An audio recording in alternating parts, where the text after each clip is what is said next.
get started here right away. There was an announcement that I actually wanted to make, guys, before we get into the lesson. I'll just repeat what you guys have all heard, but for the people on Facebook and YouTube. Unfortunately, Blair is not able to make it today. He is sick and he was in the hospital yesterday, so he's gotten on some strong antibiotics, and hopefully he'll be good in a few days and definitely ready for next week. Today, we're going to be covering the 8 key guiding principles for effective communication. And we'll be going through that. But before I get into that, I did want to make an announcement. A lot of you guys have been communicating with me over the last month or two, asking if we could get an affiliate program in place. And that's something that I've been working towards. And as of today, I have actually put that up. So if you guys are interested in promoting the How to Rewire Your Mind for Wealth program, or if you'd like to even just promote the webinar, I've got it set up so both of those are connected.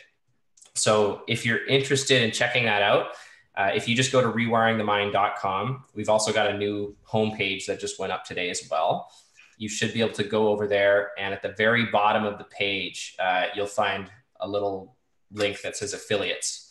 If you click on that, then that'll take you through the sign up process. I might show you guys actually really quickly what that looks like. If you just give me a moment, I will show you. Okay.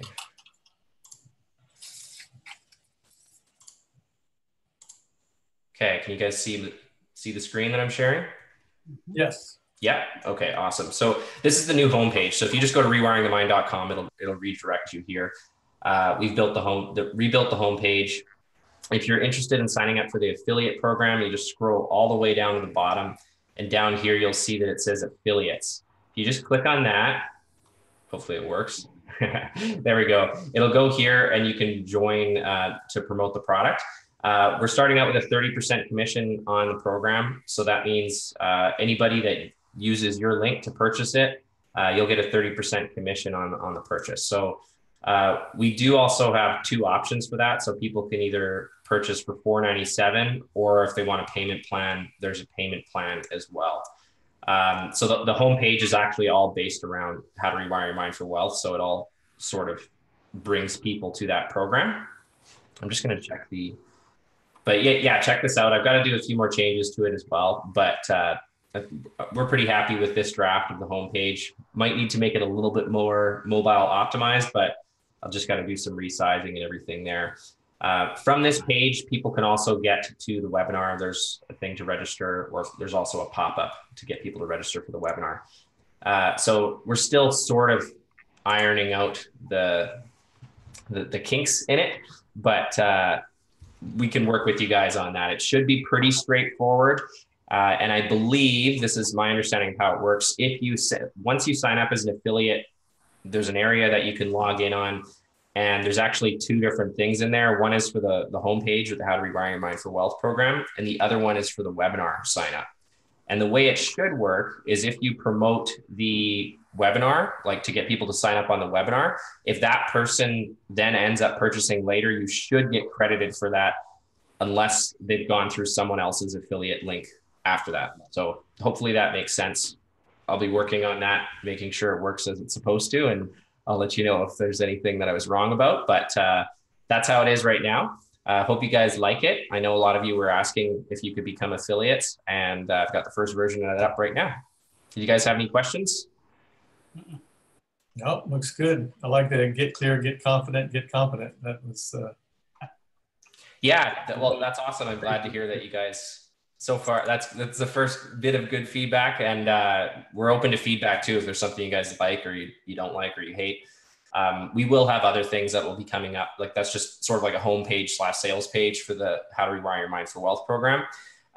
But later on, we'll also have some other funnels related to that you'll be able to send people to as well. And I'll update people on as I figure out what's kind of working and share that with you guys, and you can do the same things that I figure out that are working. So yeah, just wanted to kind of announce that. I know a lot of you guys were waiting for that for quite a while. So let's get into the lesson. Okay. So today, I'm just going to move some stuff around here. What we were going to be covering was the 8 key guiding principles for effective communication. So basically, the way that Blair's kind of structured this is he structured it as the 8 key guiding principles for leaders and mentors to role model and transfer to their organization, people on their team. So if you're a business owner, that would be anybody that works for you, that works with you. If you're an MLM, that would obviously be something that you'd be trying to pass on to your team. So I know you don't have much to go on right now, but I'll throw this out to you, John, and you, Larry. What do you think one of those key principles might be?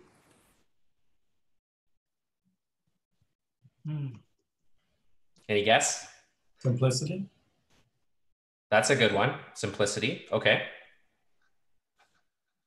Any other ideas? This is going to be something that'll sound very familiar for the first one, just to kind of give you a bit of a hint.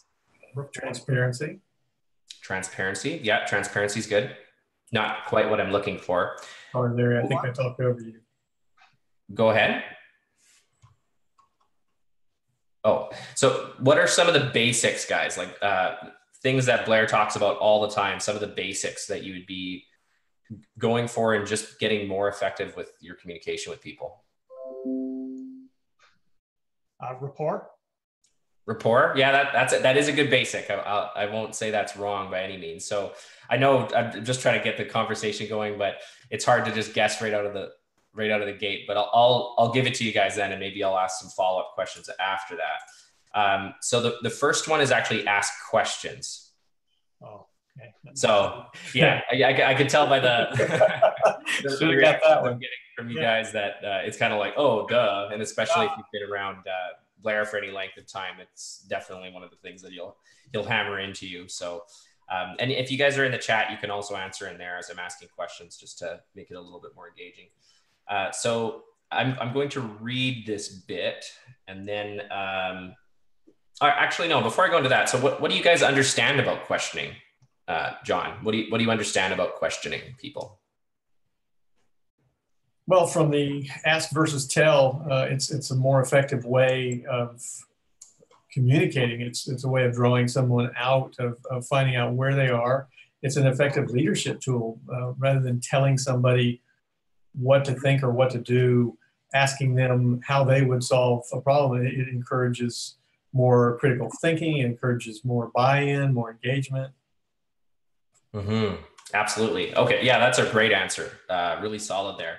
So what Blair's got here is he's got ask questions, because asking is the key to move people to understand results, behaviors, or tasks required. This leadership skill requires you to ask questions even if you know or think you know the answer.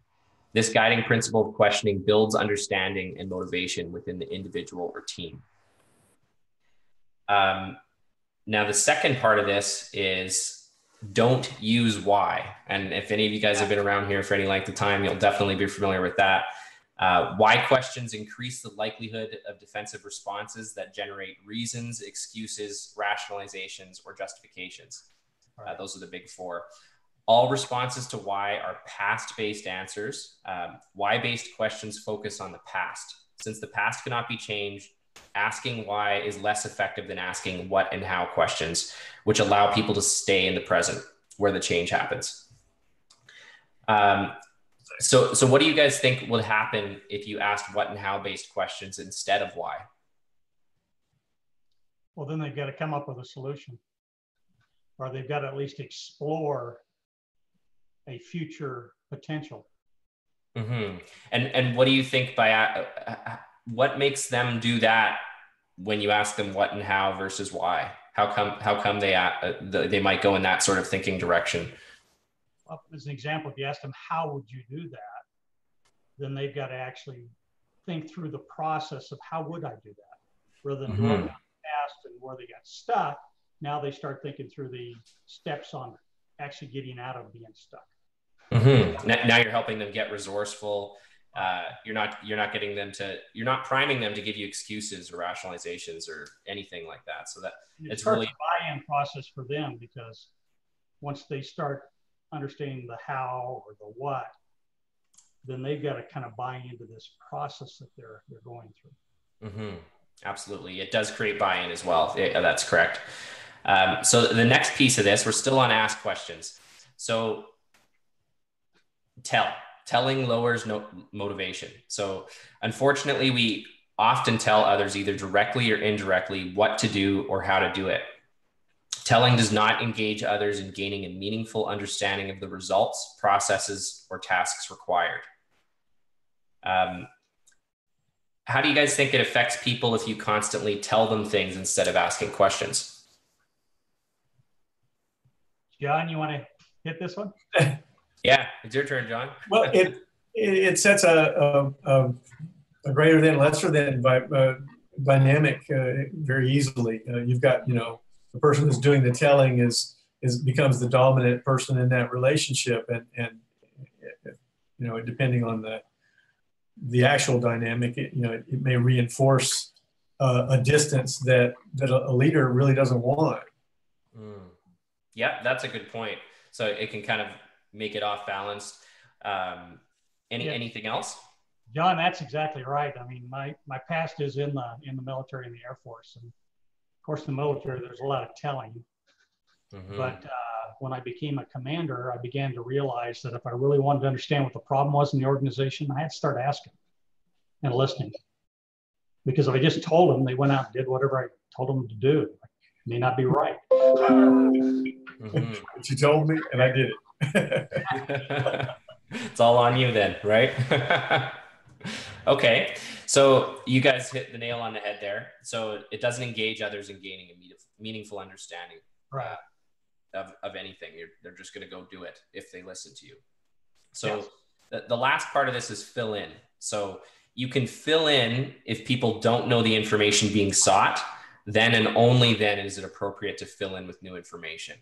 And I usually like to try to get permission for that as well. It's something that Blair's taught.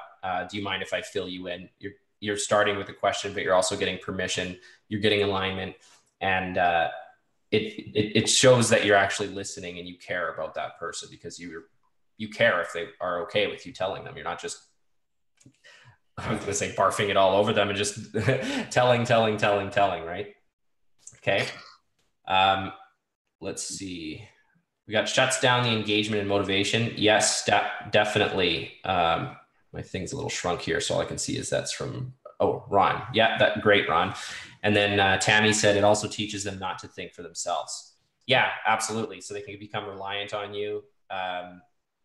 You always got to solve the problems. If all you do is tell people how to solve them, you're not getting them resourceful. Asking people questions, you can get them resourceful. You can get them to start thinking about their own solutions. Definitely. And you don't. Okay, so we're going to move on to the second key guiding principle. And this one is to be relevant. So how do you guys know if you're being relevant?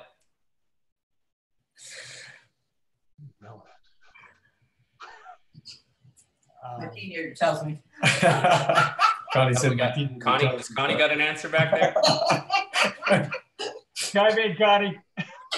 Or my 4-year-old tells me when I'm right or wrong, whether I'm relevant. Oh, your 4-year-old can tell when you're relevant. Yeah, okay. Yeah. Well, in case you don't have your 4-year-old and you've got a business problem, how do you know if you're being relevant? That's what I'm struggling with. Any ideas? By the level of engagement of the other participants. If they're kind of actively participating, that's a sign that you're more relevant than if they're kind of looking around or checking their phone or just look puzzled. Yeah, that would definitely be a way you could tell if you're being relevant to them, or if they find that you're relevant.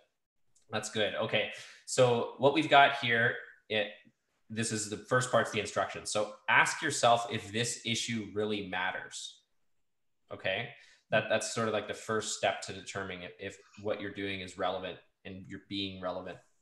So I could go into the questions right now, but what sort of questions could you ask yourself to determine if an issue does really matter?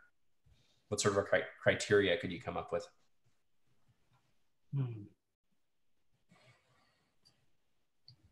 What's at stake? Okay. What's at stake? That's good. What's the cost if this doesn't happen or doesn't go well. Mm-hmm. And is that costs in terms of like human costs or actual like financial costs, or both? Both. Both. Okay. Awesome. Does it actually lead to the solution? Pardon me? I didn't catch that, Larry. Does it actually lead to a solution? I mean, is the question relevant so that you come up with a solution, which is what you're trying to get to? Mm-hmm. So like almost like, does it have a direction towards something that actually means something? Okay. Yeah, those are all great. So I'm not going to say those are wrong, but I'm going to give you what Blair's got here, if that's okay. You fill us in? I think those are great though. In my humble opinion. So what I've got here is this recurring, one-off, or part of a bigger problem? So that's one very effective question that you could ask. Another question here is, what makes it of top importance? And actually, one of you guys got this one. Look at those issues that are costing customers, employees the most time or money. It was close. It was along the same sort of lines. It was looking at costs. So that's kind of the third one. And you cannot change everything all at once. So start with the most relevant. So that would be more like asking yourself, what is the most relevant? Okay. Any questions or comments about that, guys? Mm-mm. Nope. Pretty straightforward. Yeah. Cool. All right. Well, yeah. Your volume is fluctuating quite a bit. Oh, really? I'm noticing, at times you're getting pretty quiet, and then all of a sudden it's like it's like you're holding the microphone right. You're not, but okay. It gets fluctuating. Larry, if you could get any closer to your microphone or turn up your microphone volume on that. I could move mine closer, but that might make me really loud. I'm not sure. Sometimes Zoom messes up and actually just does that. It's probably related to internet. Okay. Well, hopefully I'm not too loud or it's not too bad and it's manageable, but looks like I've got all my settings right. So I'll just have to hope it doesn't get worse. Let me know if I'm too loud. I can also adjust my gain, but you're great right here. Not much I can do. Thanks. Okay.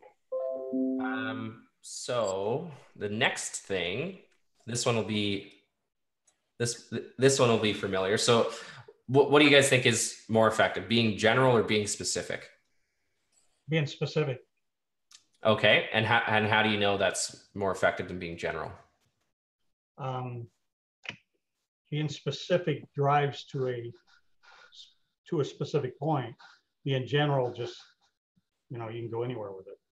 And there could be times where that may be an advantage. I mean, if you really are in a situation where you don't know the direction you really want to go, being general may give you some path to go down there and then become more specific as you walk down the path. Yeah, that is absolutely correct. If you've got nowhere else to go, there's nothing ineffective with starting with general. But generally, you do want to get more specific as you go. So yeah, you hit the nail on the head there. So be specific. Understanding the differentiating between general and specific language is key to effective communication. General information is not effective in making change happen. It is effective to get an overview of the problem or situation. However, general information, regardless of how important it sounds, is still general information and cannot on its own change any aspect of a problem or situation. Specific information is effective in making change happen. Problems or situations all exist in the real world and are specific to a real time and place that is externally verifiable. Specific behaviors and/or systems affecting the problem or situation can be addressed, changed, and externally identified and verified by a third party only when addressed specifically. With general information, everyone might agree on the problem and become aware of its significance. However, until some specific person makes a specific change to a specific problem or situation, no change will occur. Sure. Here's an example. Giving positive feedback to a group of individuals does not have the same effect as giving positive feedback to each individual. This is general feedback, and feedback given to a group is not owned personally. People feel good, but nobody takes personal responsibility for the success.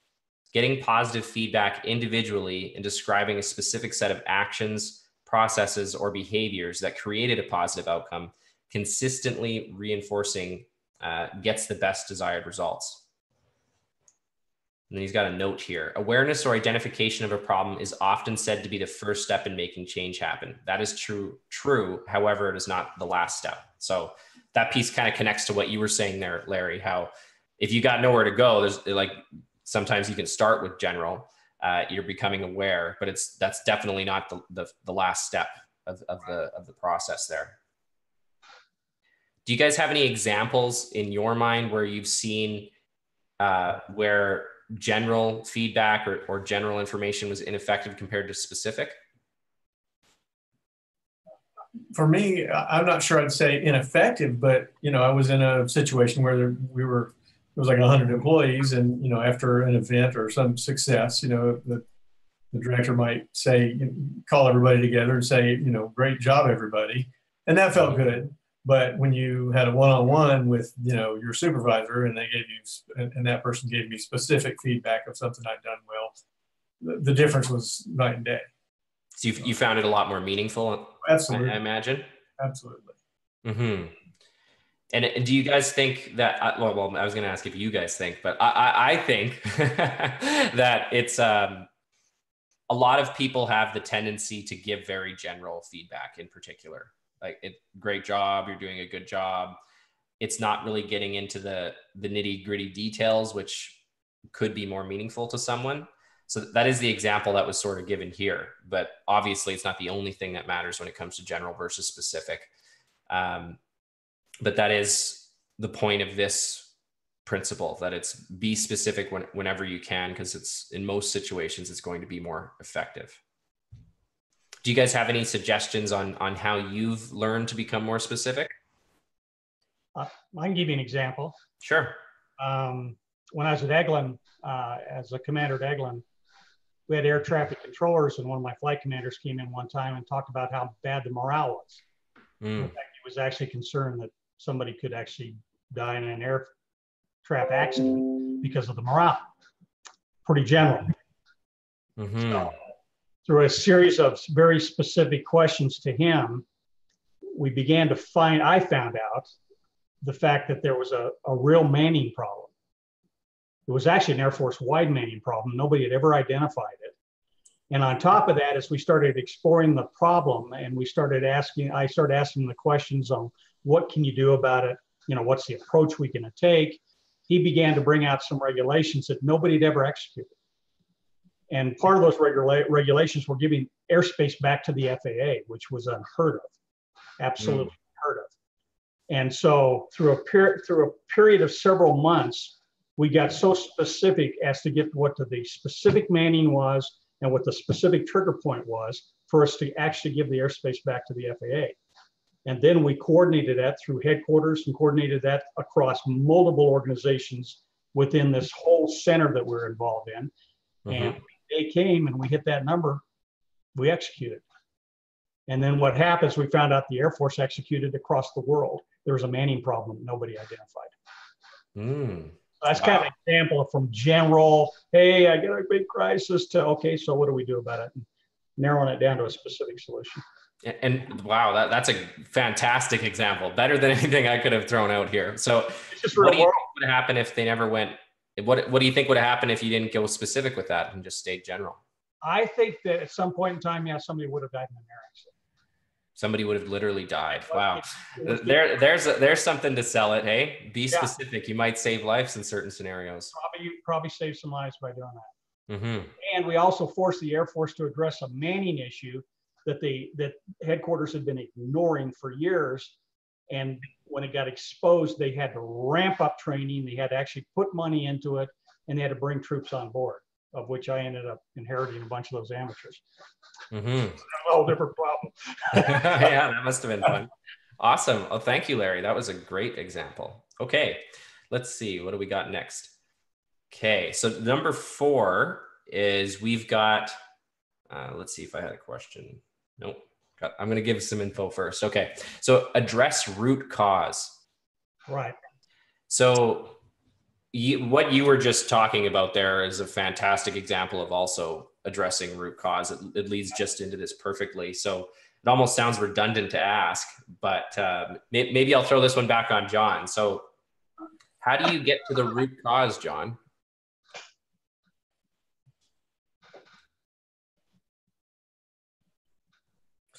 I don't have a real process for that. I would say through a series of questions, what can, when you think you're at you're at the cause, then ask some questions about that. Is there anything that could be causing this, until you run out of answers. That's the best thing I can come up with. Okay. Could you say that by doing that, your questioning levels deeper? Yes. Yeah. Yes. Okay, awesome. So that's actually pretty good. Like, I put you on the spot there and you came up with a process, just kind of thinking it through there. I imagine you thought of a question and answered it. So what we've got here is address root cause. Ask questions 2 levels deeper. Yeah. To ask questions 2 levels deeper, it's important to know what the first 2 levels are. The first level of question is about the situation level. This is characterized by talking about the problem or situation and how something needs to be done, but nobody is doing anything about it. Yeah. For some reason, they can't do anything about the situation themselves. The second level question is about the people level, or who. Right. Often the discussion is of who has the problem or who should do something about it. 95% of the time, it's not a people or situation problem. It's a process problem. A question that goes 2 levels deeper is a question that asks about process. The process must be independent of person and be appropriate to the situation. The problem is not the person. The problem is not the person. It is what or how the person does or does not do the needed actions. People can change their actions and even behaviors. They cannot change who they fundamentally are. So, John, what you said there is I think you said cause and effect, or figuring out the cause. And to me, that is going after process. When I follow what you're saying there, if you're looking for the cause, you're looking for process. And it's called address root cause. So that it's tied to process there. So you want to go after process and question 2 levels deeper, get past whose problem it is, and start making it independent of the people and process, so you can really understand what it is. Sorry, the process. I might have jumbled that up a little bit, but did you guys kind of get what I mean? Yep. Yep. Cool. Anything that you guys would add, or any questions there?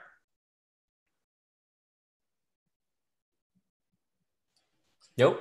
Well, it stimulated something for me, and I'm going to claim I've forgotten, but I think in project management, there is a root cause, a piece of that's root cause analysis, that there's a whole process for getting to that root cause. But I studied a short course on it a couple of years ago, and I've forgotten.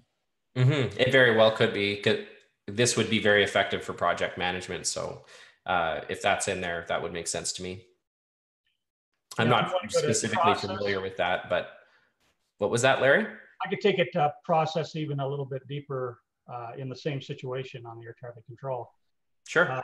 We were 24/7 operations, and we're going to drop that to about 18, well, actually about a normal 12-hour day. I mean, we're going to cut it in half just because of the way the manual was. Well, the problem was that we had organizations who worked only in the day. We had organizations from special ops that only worked only during the night. We had air traffic. We had a civilian airfield that came in day and night. Mm-hmm. And then we had 4 airfields and 2 centers in the FAA that controlled all this stuff. And so you literally had to get to the process of, how do you support this organization on those hours, and who's going to support it? Is that going to be Eglin? Is that going to be Tyndall? Is that going to be the Navy? Is that going to be the FAA? Who's going to take over ownership during all these different hours? And we had to work through the very specific processes and the very specific organizations and how they would work through that process in order to take ownership. And actually, the first day we executed it, we had an Army guy came in and he wanted to do artillery on the range. And we hadn't even thought about the Army at that point in time. And he was completely left out. And we had to actually hold people over in order to support them and then work that into the process. Mm-hmm. So yeah, and the whole thing was a process, wasn't it? Yeah, and it evolved. Mm-hmm. Awesome. You're giving me great content today, guys. Making my job easier. This is awesome. Not so bad for the first time. Okay, so we're going to move on to number 5 now. So let's see here.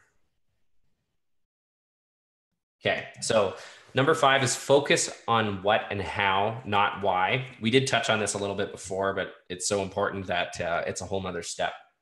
So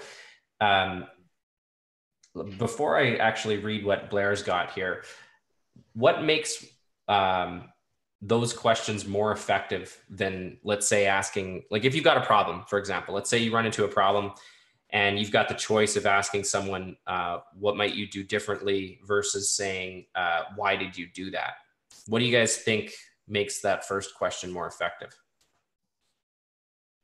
Well, I think when you're asking why, you're really getting in a theoretical discussion. I mean, why is morale bad? Okay, well, you know, we can talk about that for years. But until you start talking about how or why, or not why, but how or what's causing it and how do we solve it, you're not going to get to any specific solution. You're getting in this endless to-do loop of why. And nobody ever takes ownership. It continues to perpetuate itself, and you never solve the problem. Yeah, bang on. Everybody just gets more dug in their position too, probably, right?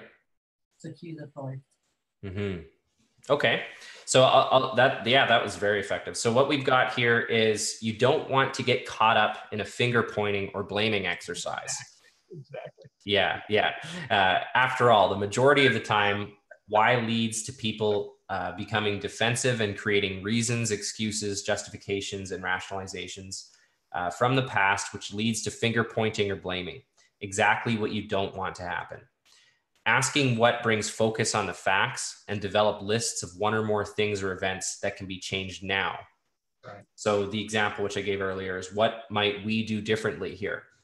Right. Asking how focuses on actions to be taken. An example is how might you do that, or how might that be done? They're very basic questions, but they are what can get you started on that sort of process-based thinking where you can actually make things happen and actually change things. So it's a little simple switch, and some people have they habitually don't manage themselves that way, and they habitually go into questioning patterns that are going to get them stuck with other people and aren't actually going to help them solve the problem. So you want to focus on what and how, not why. So if that's something that anybody that's on here watching, or if you're watching the replay, take this one seriously, because that can make a really big difference, even though it seems subtle on the surface. Okay. And it's something I'm noticing as we're talking about this. When you say what and how, there's just this sense or this feeling of forward looking, and as soon as you say why, then it becomes this backward looking almost. They really do feel different. You know, the what and how is like we're sitting on the same side of the table, and the why we're opposite sides of the table. Yeah, it always becomes a negotiation. And by opposite side of the table, do you mean like someone's talking down to you, or something like that, or? Well, just in opposition in general, it sets up the potential for that. It doesn't have any sense of togetherness of we. I think John's right. You become defensive. You know? Yeah, absolutely. Yeah, my why. John, what's your why? And you get in a why argument of yeah, everybody just gets triggered. You need trigger warnings when you're throwing out whys. Yeah, John's nailed it. Yeah, he is bang on with that. Yeah, totally. So it is. I don't know if we said that in here. I think it was in here somewhere, but I think it was in number 1 or 2. But you are right. So if you ask why, you're more likely to throw someone back into the past. And that's part of that justification process. They're having to kind of go back and search into the past and bring forward to now why they did what they did or why they're behaving the way they did. Whereas if you ask someone what or how, you are getting them to focus on now and moving forward. So just that feeling difference, you're totally bang on with that. So I would totally agree. Yeah, that was. And then Tammy hit down here, she said, why did you do that? STEM self-defense too? Yeah, definitely. Exactly. Okay. So that's number 5. Number 6 is get all effective involved. So what we've got, this was a short one. So instead of running around getting explanations from 10 people, bring them all in the same room, and you are more likely to get a clearer picture of the entire problem. And clarity provides access to action. True. So I'll throw this one out to you guys again. So what are some problems with approaching everybody individually? If you got a problem in the organization, what are some problems with going to everybody individually versus bringing them all together, like what we just suggested here? Well, you're going to get a whole bunch of different stories, of which some are going to be correct and some are not going to be correct. And you will never get a debate of any meaning that moves you forward, because when somebody's in the room together and it's in a non-threatening environment and you're not going to punish people, you really want to get to the crux of the situation, and you bring them all together, and if somebody states something and it is wrong, and then somebody states something and basically helps them to understand why it's wrong, you can begin to come to a solution. But if you just do it one-on-one, they'll never change their mind, because there's never an opposing viewpoint that you can actually walk down what to do and how to solve the problem. Absolutely. There's really one way to solve a problem. And Tim just said down here, it's like playing telephone. Yeah. I think that's a great one. Yeah, that fits pretty closely with what you said there. Anything that you might add, John? Well, the idea of the parents with the kid going, well, go ask your mother. And the mother said, well, go ask your father. You got that dynamic, or you got the kid playing one off the other to try to get what they want. So, get the stakeholders in one place. There was a thing I learned in a training about creating training, and for others, and it was get everybody who can say no later to say yes at the beginning. In other words, get all the stakeholders together and get agreement right from the start, so you don't get way down the road and somebody says, "Oh no, we're not doing it." Yeah. So, and it's a lot harder to play politics when everybody's in the same room. Yeah, that's right. It is. Awesome. Okay. So let's move on to number 7. So this one, pretty straightforward. Never backstab. Exactly. I don't even think I need to ask you guys. How come you guys think we shouldn't backstab? But we'll read it here. So never talk negatively about someone without them being present. The only exception to this guiding principle is if you need to seek the advice of someone before confronting the person. In any event, the confrontation should happen as soon as possible. The benefit of this fundamental process is a reduction or elimination of gossip and an increase in the trust and openness in your organization. Right. When used effectively by having the other person present, all parties tend to follow the first 5 guiding principles more diligently. Or I should say first 6 more diligently. So that one is pretty straightforward, but there is a nice little tip in there that if you need advice, that would maybe be the one exception. But obviously the way you approach that's going to be a little bit different than just backstabbing them, right? You're actually trying to solve the problem. Well, plus you'll never build a team doing that. Because if you backstab somebody, guess what? Other people see it. And you think they're going to give you any kind of general feedback? No, probably not. It's end up isolating not yourself. Just to the individual you backstab, it's destructive to the entire team, because other people see it and they'll react to it. Well, and they all think, that could be me. And next.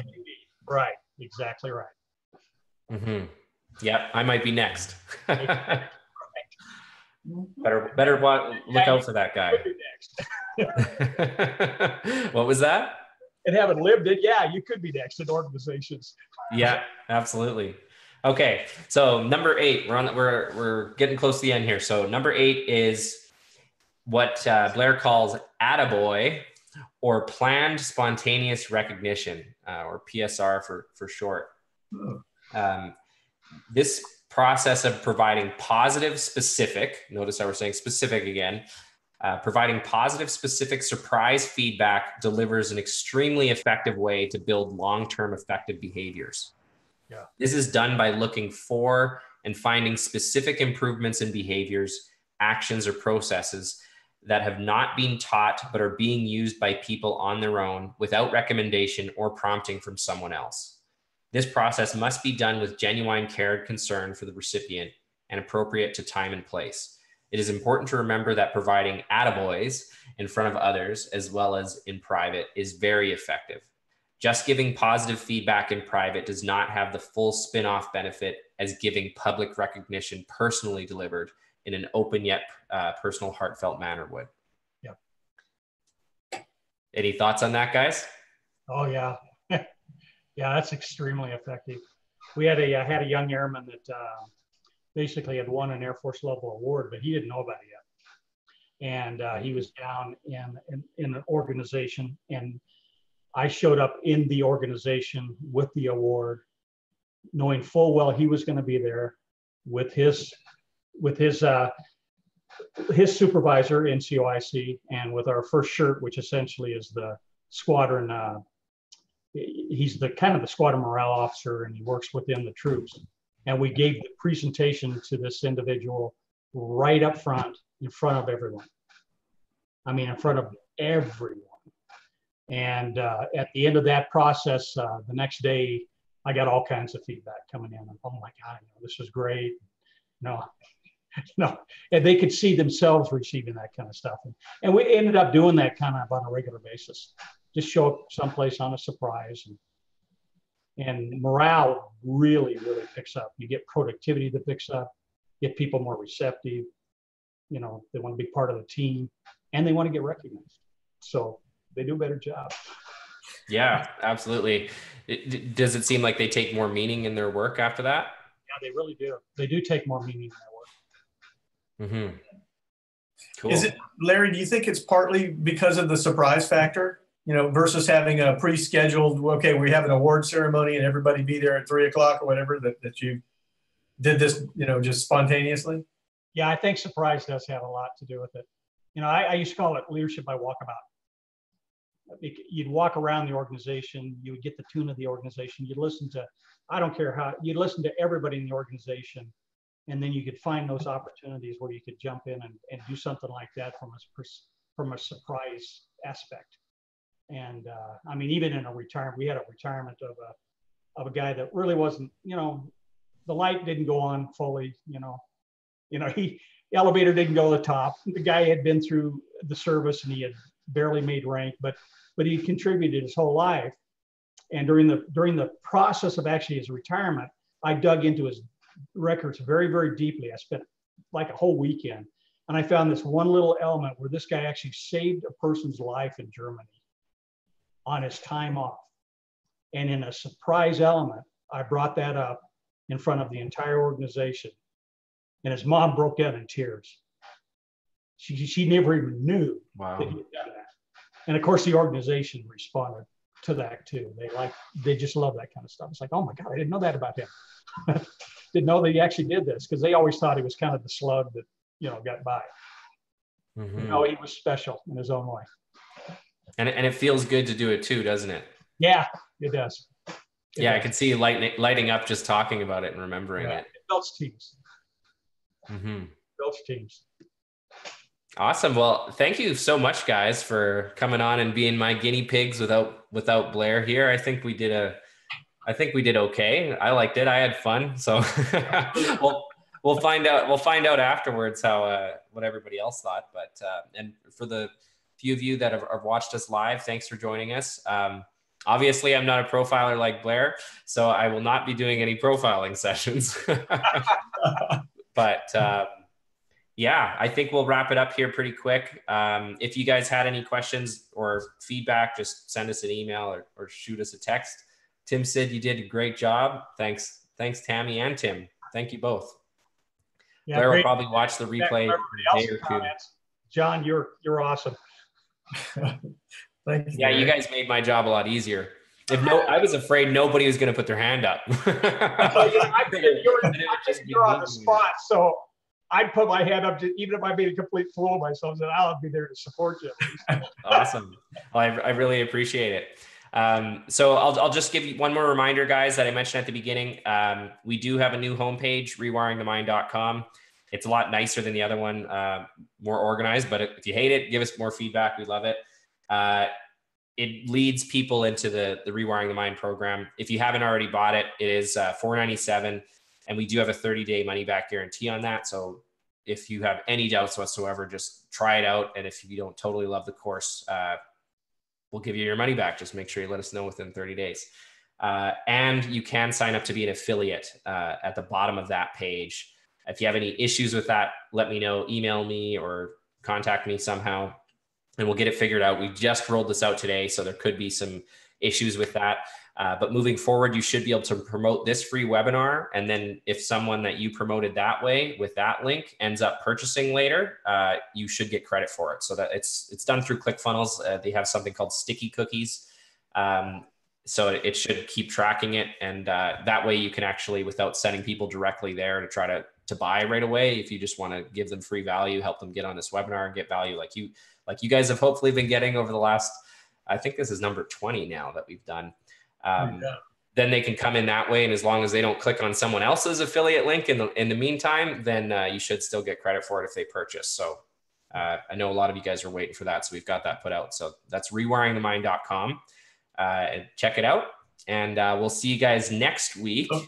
Trevor, can I throw a question out there? Since Sure. you're talking about the course and everything. Yeah. For somebody who really hasn't looked at the course and has been watching these replays, what would be the, I guess, incentive or the extra benefit to them to take the course versus just watching these replays with the panelists? That's actually a really good question. So obviously we think there's a lot of value in these weekly webinars that we're doing. And I think you guys would believe that too, since we've got a lot of people that keep coming back. The course is more focused. So the course was a recorded 3-day event. So it was very focused on a smaller group of people.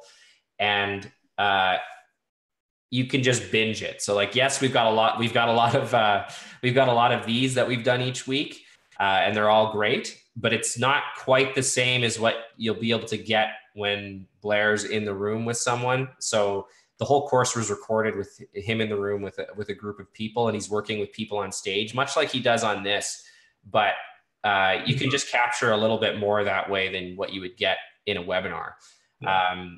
And you can really sort of start to figure out what Blair's doing. If you just watch the videos, you can start to figure it out and see how he's helping other people get unstuck, the sort of questions that he's asking, what he's looking for. There's tons I think there's 15 hours of video content in there, and that's actually been edited to cut it down a little bit, but it's very good. If you like what you've gotten from Blair, it's the cheapest way to get a lot of them. So that would be one of the main things that I'd say.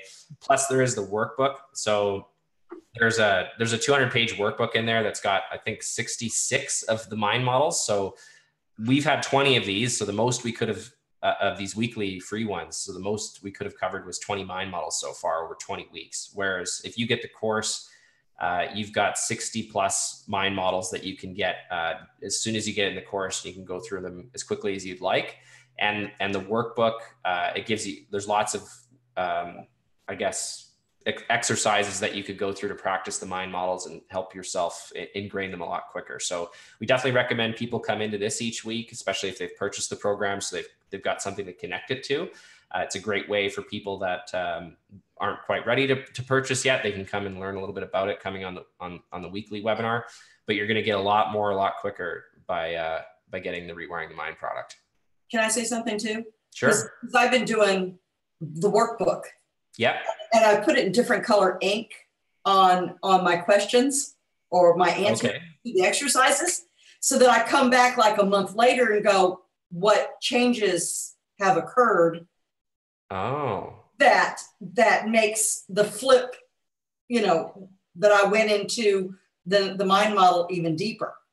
Okay, so you like you've got like the first time through you got blue, the second time you go red, that kind of thing? I write the question at the top of the page and put the date on it, and then I answer it, and then I go back, you know, a couple of weeks later and go, what, you know, what have I gotten more since then? Mm-hmm. And are you finding with the questions that are in the course that like how effective are they for you to go through those types of questions? They're specific enough that, you know, some of them aren't, but most of them are specific enough that I can work with them and to be a little bit more honest, shall we say. Yeah, absolutely. Okay, well, thank you so much. And yeah, of course, if you guys have any issues with it and you buy it, there is the money back guarantee, but we've been getting very good feedback from anybody that has bought the course. A lot of people have felt the need to reach out and tell Blair how awesome the course was, which is quite rare for online courses, for a high percentage of people to become raving fans when they buy your online course. So check it out. If you guys have any questions, let us know. You can email the support at rewiringthemind.com, or you can email me, of course, as well. It's in there's lots of, you guys, if you've been on here, you know how to get a hold of us one way or another. So we appreciate you guys coming out, and I expect Blair to be back next week. And Ron said, let Blair know we hope he recovers quickly. Yep, I'll let him know for sure. He was sad that he couldn't make it tonight. But thanks, guys. Great job. Yeah, good job, Trevor. Thanks, guys. I appreciate it. You guys have a good one, and we'll see you next week. See you, Larry. See ya. See you, John.